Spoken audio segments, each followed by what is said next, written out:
कहानी की शुरुआत में हम एक आदमी को देखते हैं जिसने अपने 6 साल के बेटे मार्क को अचानक नींद से जगाया और कहा कि इस घर में खतरा है और उन्हें जल्द से जल्द यहाँ से भाग निकलना होगा। फिर उसने अपने बेटे थॉमस को बाहर भेजा और उसी वक्त मार्क ने देखा कि एक शेल्फ पर रखा मेंढक का पुतला अचानक जिंदा हो गया। इसके बाद वो आदमी अपने दोनों बेटों को लेकर गाड़ी में निकल रहा था तो अचानक उसकी पत्नी पेट्रा उनके सामने आ गई और बच्चों को ना ले जाने की मिन्नतें करने लगी। उसने अपने पति को समझाया कि उसका पीछा कोई नहीं कर रहा, मगर उसने पेट्रा की एक न सुनी और सीधा शमशान घाट की ओर निकल पड़ा। पर अचानक जैसे ही उसने अपना सर पीछे घुमाया तो उसके सर में आग लग गई और वो अपने बच्चों के सामने झुलस कर मारा गया। अब इस घटना को पूरे 10 साल बीत गए थे। मार्क स्कूल जाता था और उसके भाई थॉमस ने एक साउंड स्टोर खोल लिया था। स्कूल में ना तो मार्क के टीचर्स और ना ही उसके साथी उसे पसंद करते थे, क्योंकि पहले उसके भाई को गुंडागर्दी के चलते स्कूल से निकाल दिया गया और उसकी भी कुछ ऐसी ही हरकतें थी। खाली समय में मार्क अपने भाई थॉमस की दुकान पर मदद भी किया करता और उनके साथ मेमो नाम का एक दूसरा लड़का भी काम करता था। मार्क के जन्मदिन पर थॉमस ने उसे क्रॉनिकल नाम की एक पुश्तैनी किताब दी जो उनके परिवार में काफी समय से मौजूद थी। इस दुनिया में ब्लैक टावर नाम की एक अलग दुनिया के बारे में बताया गया था, जिसमें कई सारे खतरनाक जानवर ग्रिफिन नाम के एक शैतान के लिए काम करते थे। ग्रिफिन का असली मकसद इंसानों की दुनिया पर राज करना था और इस किताब के मुताबिक उनके परिवार के आदमी ही ग्रिफिन से इंसानों की रक्षा करते थे। ये किताब लेकर मार्क घर लौट आया और शांति से उसे पढ़ने लगा। उसे लग रहा था कि ये सब मनगढ़ंत कहानियां हैं, मगर उसमें बताई हुई चीजें और नक्शे बिल्कुल असली लग रहे थे। उन खूनी तस्वीरों को देखकर अचानक मार्क एक अजीबोगरीब जगह पर टेलीपोर्ट हो गया और उसी पल एक खूंखार जानवर उसके सामने आ गया। मार्क तुरंत अपनी जान बचाने के लिए दौड़ा और अचानक एक गड्ढे में गिर गया। वो जानवर एक कुल्हाड़ी से मार्क का काम तमाम करने ही वाला था। ये अचानक मार्क चीख पड़ा और वापस अपने बेड पर आ पहुंचा। अगली सुबह जब मार्क स्कूल गया तो क्लास में बेकी नाम की एक नई लड़की आई, मगर बाकी बच्चों ने पहले ही बेकी को मार्क और उसके भाई के बारे में उल्टी सीधी पट्टी बढ़ा दी थी। उन्होंने बताया कि थॉमस ने एक टीचर को थप्पड़ मार दिया था, जिस वजह से उसे स्कूल से निकाल दिया गया। और मार्क तो पता नहीं कब से अपने दिमाग का इलाज ही करवा रहा है, क्योंकि वो बचपन की उस डरावनी रात को भुला नहीं पा रहा। लेकिन बेकी को इस सब से कोई फर्क नहीं पड़ा और वो धीरे धीरे मार्क के साथ घुलने मिलने लगी। फिर शाम को जब मार्क घर लौटा तो उसकी माँ पेट्रा ने उससे थेरेपी सेशंस के बारे में बात करनी शुरू कर दी। उसकी माँ उसे वहाँ इसलिए भेजती थी क्योंकि वो नहीं चाहती थी कि वो भी अपने पिता की तरह बन जाए, लेकिन थॉमस को ये सब बिल्कुल पसंद नहीं था। इसीलिए वो मार्क को घर से बाहर ले आया और उसे अपने साथ शमशान घाट ले जाने लगा, क्योंकि उसने ठान लिया था कि वो ब्लैक टावर की सच्चाई सबके सामने लाकर रहेगा। वो दोनों मिलकर चर्च के ऊपरी हिस्से में घुस गए, जहाँ उनके पूर्वजों ने अपनी रहने की जगह बनाई थी। फिर थॉमस ने उसे वहाँ रखी चीजें दिखाई जो उसके पिता की थी। उनमें एक खाली डब्बा भी था जिसके अंदर शायद कोई लॉकेट जैसी चीज रखी जाती थी। तभी अचानक मार्क की उंगली किसी नुकीली चीज से कट गई और खून बहने लगा और उसी पल जमीन में से एक ढक्कन अपने आप खुल गया। उस बक्से में से दोनों भाइयों को एक खास लॉकेट मिला। तब थॉमस ने कहा कि किताब के मुताबिक इस लॉकेट के जरिए ही उनके परिवार का कोई आदमी ग्रिफिन का खात्मा कर सकता है। मगर जैसे ही मार्क ने उसे अपने हाथ में पकड़ा तो अचानक शमशान घाट में मौजूद पत्थर की मूर्तियां जिंदा हो गई। मार्क और थॉमस अपनी जान बचाने के लिए दौड़े, लेकिन उनमें से एक शैतान की मूर्ति उनके सामने आकर खड़ी हो गई। इससे पहले कि वो दोनों भाइयों पर हमला करती, एक फरिश्ते की मूर्ति उनकी जान बचाने आ पहुंची। उन दोनों मूर्तियों में लड़ाई शुरू हो गई और इसी दौरान दोनों भाई चर्च में जाकर छुप गए और रात को वहीं दुबक कर सो गए। अगली सुबह जब मार्क की आंख खुली तो थॉमस वहाँ नहीं था। उसने चर्च से बाहर आकर फरिश्ते की मूर्ति का शुक्रिया अदा किया और अपनी गाड़ी में थॉमस को ढूंढने निकल पड़ा। घर जाकर उसने क्रॉनिकल किताब खोली तो उसे अजीबोगरीब आवाजें सुनाई दी जो कह रही थी उसे ब्लैक टावर की दुनिया में जाकर थॉमस को ढूंढना होगा। अब मार्क डॉक्टर पीटर्स के पास पहुंचा जो उसके थेरेपिस्ट थे। तब पता चला कि बेकी उन्हीं की बेटी है। खैर फिर मार्क अपने भाई के स्टोर पर गया पर थॉमस वहाँ भी नहीं था। फिर उसने क्रॉनिकल नाम की वो खास किताब खोली जिसमें उसे ब्लैक टावर की दुनिया में जाने के लिए एक पोर्टल की जानकारी मिली। ये पोर्टल उसी चर्च में मौजूद था, लेकिन तभी अचानक वो एक अजीब से कीड़े से डर गया और एक ही पल में किसी घने अंधेरे जंगल में पहुंच गया। उधर मेमो जब स्टोर पहुंचा तो वहाँ मार्क और थॉमस दोनों को ही ना देखकर उसने पेट्रा को फोन कर दिया। पेट्रा ने घबराकर तुरंत पुलिस में रिपोर्ट लिख दी कि उसके बच्चे लापता हैं। वहीं दूसरी ओर उस जंगल में मार्क को थॉमस मिल गया और थॉमस बेहद खुश था, क्योंकि आखिरकार मार्क भी ब्लैक टावर की दुनिया में आ गया था। लेकिन जब मार्क ने बताया कि वो बिना किसी पोर्टल के यहाँ तक पहुँच गया है तो थॉमस को समझ आया कि मार्क के पास असली दुनिया से ब्लैक टावर की दुनिया में टेलीपोर्ट होने की ताकत है। खैर फिर अगली सुबह थॉमस ने मार्क को नींद से जगाया, क्योंकि अचानक कुछ भयानक दरिंदे उन पर हमला करने आ गए थे। दोनों भाई तुरंत अपनी जान बचाने के लिए दौड़े, मगर थॉमस नीचे गिर गया और दरिंदों ने उसे कैद कर लिया। वहीं मार्क उसी वक्त टेलीपोर्ट होकर स्टोर में आ पहुंचा, जिसे देखकर बेकी और मीमो बुरी तरह डर गए। उन्होंने मार्क को सब कुछ सच बताने को कहा। वहीं ब्लैक टावर की दुनिया में एक सींग सींग वाले जानवर ने अपने मालिक को खबर दी कि उन्होंने टेलीपोर्ट करने वाले लड़के के भाई को पकड़ लिया है। उधर मार्क ने जब बेकी और मीमो को क्रॉनिकल और ब्लैक टावर की दुनिया के बारे में बताया तो उन्हें मार्क की बात पर बिल्कुल यकीन नहीं हुआ। अब मार्क उन्हें सच दिखाने के लिए अपने साथ चर्च में ले गया, मगर इस बार वहाँ वो कमरा ही नहीं था जिसमें वो और थॉमस गए थे। ये सब देखकर बेकी और मीमो को बहुत गुस्सा आया, क्योंकि उन्हें लगा कि मार्क उनके मजे ले रहा है। बेकी और मीमो नाराज होकर चले गए तो मार्क गुस्से में पत्थरों की मूर्ति पर मुक्के मारने लगा, जिसकी वजह से ब्लैक टावर की दीवारों में दरारें आ गई। खैर फिर रात को मार्क मीमो के पास गया, क्योंकि उसे अपने भाई को ढूंढने में मदद चाहिए थी। हालांकि मीमो को मार्क की कहानी पर बिल्कुल यकीन नहीं था, पर फिर भी वो उसके साथ चर्च में बने पोर्टल तक गया। फिर उन्होंने किताब में लिखी जानकारी के मुताबिक बेसमेंट में एक दरवाजा ढूंढा। फिर मार्क ने किताब में लिखे हुए मंत्र पढ़े और कुछ ही पलों में दरवाजा अपने आप खुल गया। ये सब अपनी आंखों से देखकर मीमो अब तक हैरान हो गया था। फिर उसने महसूस किया कि उसकी आंखें अपने आप ठीक हो गई थी और अब उसे चश्मा लगाने की जरूरत नहीं है। मीमो खुशी से झूम उठा और तभी दरवाजा अपने आप बंद हो गया। अब मीमो ने मार्क से पूछा कि वो इस दुनिया से वापस कैसे जाता है, तो मार्क ने अपनी आंखें बंद करके इस बारे में सोचा और अचानक वो गायब हो गया। जब मार्क की आंख खुली तो वो घर पर पहुंच गया था और अब वो घबरा गया, क्योंकि वो मीमो को उस दुनिया में अकेला छोड़ आया था। मार्क ने दोबारा से उस दुनिया में टेलीपोर्ट होने की कोशिश की, मगर कोई फायदा नहीं हुआ। तभी पेट्रा वहां आ गई और उसने क्रॉनिकल किताब देखी तो उसे लगा कि उसका बेटा भी बिल्कुल उसके पति जैसा बन रहा है। इसीलिए उसने गुस्से में मार्क को कमरे में बंद कर दिया। इससे मार्क को इतना गुस्सा आया कि वो जोर जोर से दरवाजा पीटने लगा, जिससे ब्लैक टावर की दीवारें बुरी तरह हिलने लगी। इधर पेट्रा ने डॉक्टर पीटर्स को फोन करके मार्क के बारे में बताया तो डॉक्टर ने उसे जल्दी से जल्दी मार्क को रिहा करने को कहा। अब मार्क तुरंत चर्च की ओर भागा और उसे लकड़ी के पत्ते पर एक मैसेज मिला कि मीमो आसपास ही है। अब मार्क तुरंत स्टोर में पहुंचा और जरूरत की चीजें इकट्ठा करके बेकी से मिलने गया। उसने बेकी को बताया कि मीमो ब्लैक टावर की दुनिया में अकेला रह गया है। उसने कहा कि वो मीमो और थॉमस को बचाने जा रहा है। फिर उसने बेकी को क्रॉनिकल किताब दी और कहा कि अगर वो वापस ना लौटे तो ये किताब मेरी माँ को दे देना। इसके बाद वो ब्लैक टावर की दुनिया में जाकर मीमो को ढूंढने लगा। वहीं दूसरी ओर जब बेकी ने वो किताब पढ़ी तो उसकी अजीबोगरीब कहानियां पढ़कर उसे लगा कि मार्क की दिमागी हालत सच में ठीक नहीं है। उधर दूसरी दुनिया में मार्क ने जंगल से निकलकर एक पहाड़ी की चोटी पर मीमो के पसंदीदा गाने चला दिए, मगर तभी कुछ वहशी जानवरों ने गानों की आवाजें सुन ली और वो उसकी ओर निकल पड़े। इधर असली दुनिया में बेकी ने अपने कुछ दोस्तों को क्रॉनिकल किताब दिखाकर मार्क की बताई हुई कहानी सुनाई और फिर उन्होंने उसकी सच्चाई देखने के लिए किताब में से एक मुरझाए हुए फूल को फिर से हरा भरा करने का तरीका देखा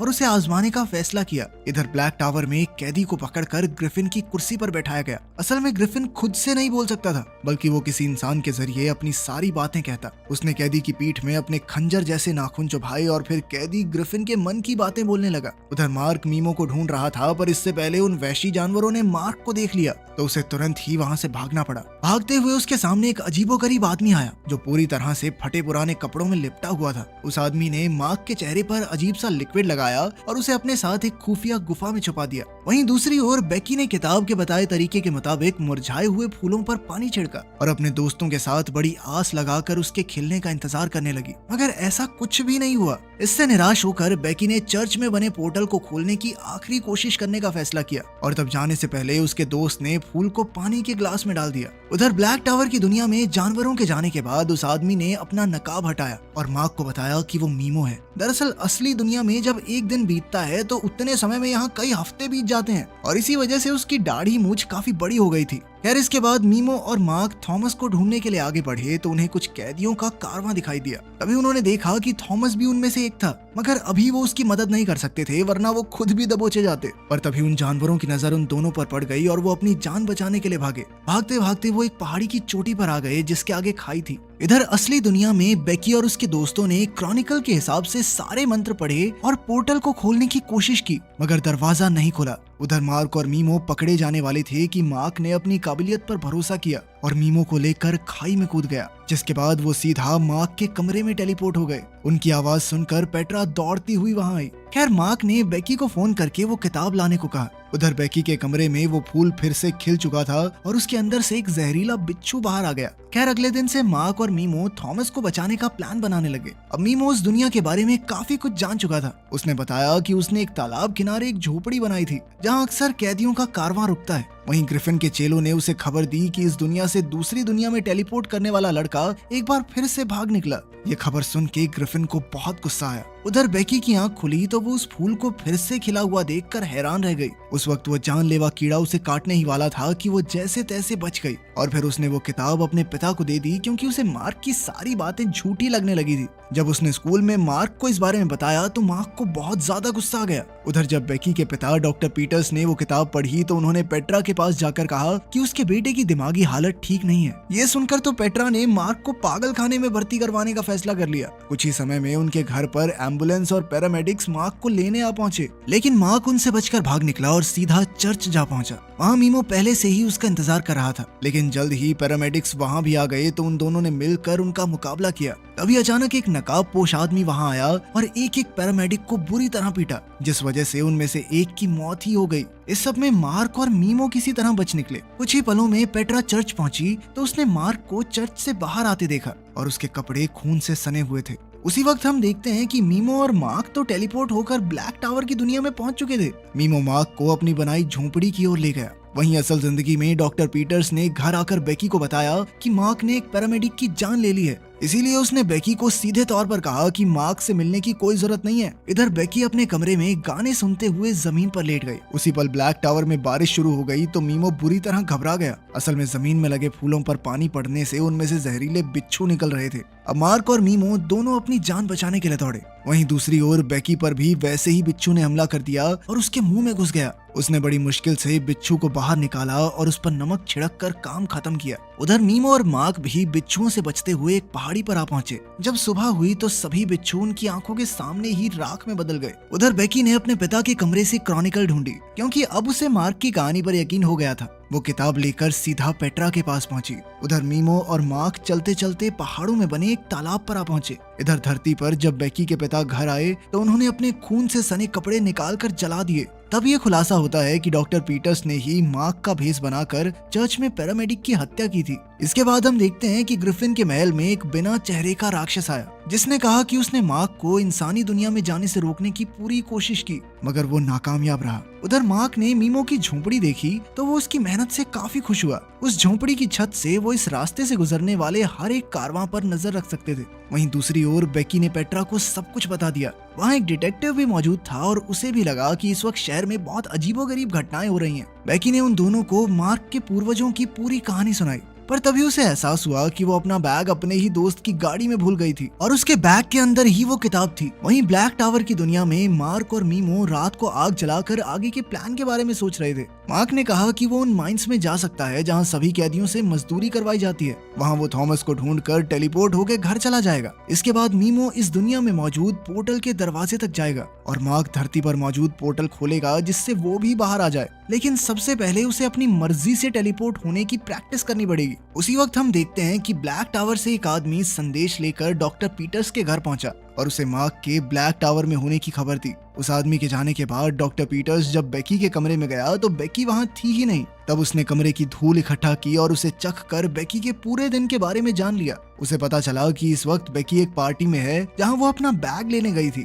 उधर ब्लैक टावर की दुनिया में मार्क बार बार कोशिश करने पर भी टेलीपोर्ट नहीं हो पा रहा था, तो मीमो ने कहा कि उसे अपने अंदर का डर मिटाकर कुछ खुशी के पल याद करने होंगे। शायद तब उसकी शक्तियां उसकी मर्जी से काम करने लगे। तब मार्क ने आंखें बंद करके बेकी को किस करने के बारे में सोचा और उसी पल वो वापस धरती पर टेलीपोर्ट हो गया। अब वो तुरंत मीमो के पास वापस भी आ गया, पर मीमो ने उसे बताया कि वो 2 दिन के लिए चला गया था। खैर, अब मार्क को याद आया कि टेलीपोर्ट करने के लिए पूरे दिल से यकीन करके उस जगह के बारे में सोचना पड़ता है। उधर हम देखते हैं कि बेकी को अपने दोस्त के घर की किचन में अपना बैग मिला जो पूरी तरह गीला था। उसने तुरंत क्रॉनिकल किताब बाहर निकाली तो साथ में उसे खिला हुआ फूल भी मिला। वो समझ गई कि इसमें से निकला हुआ बिच्छू जरूर यहाँ पर मौजूद लोगों पर हमला करने वाला है। अब उसने नमक का डिब्बा उठाया और बिच्छू को रोकने निकल पड़ी। इधर दूसरी दुनिया में मार्क को किसी के पैरों की आहट सुनाई दी और उसने उठकर देखा कि ये उसके पिता थे। वो मार्क पर अपनी मौत का इल्जाम लगाने लगे। मेमो ने उसे समझाने की कोशिश की, पर तब मार्क को लगा कि कोई उसके दिमाग में घुसने की कोशिश कर रहा है। इधर डॉक्टर पीटर्स भी बेकी का पीछा करते हुए उसी पार्टी में पहुंचे जहां एक लड़की पर उस बिच्छू ने हमला कर दिया था। बेकी उसकी मदद के लिए दौड़ी, पर तभी उसके पिता ने उसके सामने आकर उसे अपने वश में कर दिया और उसे चुपचाप घर वापस जाने का हुक्म दिया। इस वक्त पेट्रा और डिटेक्टिव भी इस पार्टी में मौजूद थे और अचानक उन्होंने बच्चों को हवा में उछलते देखा और जोर जोर से चिल्लाने की आवाजें भी आने लगी। कुछ ही पलों में हॉल खाली हो गया और तब उन्होंने देखा कि ये बिच्छू जैसा दिखने वाला बेहद खतरनाक जानवर था। डिटेक्टिव ने बंदूक निकालकर गोली चलाने की कोशिश की, पर जानवर ने उस पर हमला कर दिया। उसी पल पेट्रा ने बंदूक चलाकर उसे मार डाला। तभी डॉक्टर पीटर्स अंदर आया और वो बिच्छू एक भालू में बदल गया। उधर ब्लैक टावर की दुनिया में मार्क की आंख एक बार फिर से मछलियों के कराहने से खुल गई और वो गुस्से में मीमो से बहसने लगा। तब मीमो ने कहा कि उसके पिता की मौत का जिम्मेदार मार्क खुद है। तब मार्क गुस्से से आग बबूला हो गया और वो मीमो को बेरहमी से पीटने लगा। इस वजह से ब्लैक टावर की दीवारें एक बार फिर से थरथराने लगी और फिर ग्रिफिन ने मार्क को पकड़ने के लिए शिकारी भेज दिए। उधर मीमो लकड़ी इकट्ठा करके झोंपड़ी के पास वापस लौटा तो उसने देखा कि मार्क एक और मीमो को पीट रहा था। जैसे ही मीमो ने उस दूसरे मीमो को छुआ तो अचानक वो गायब हो गया, लेकिन रेत में उसके पैरों के निशान बता रहे थे कि वो किस तरफ भाग रहा है।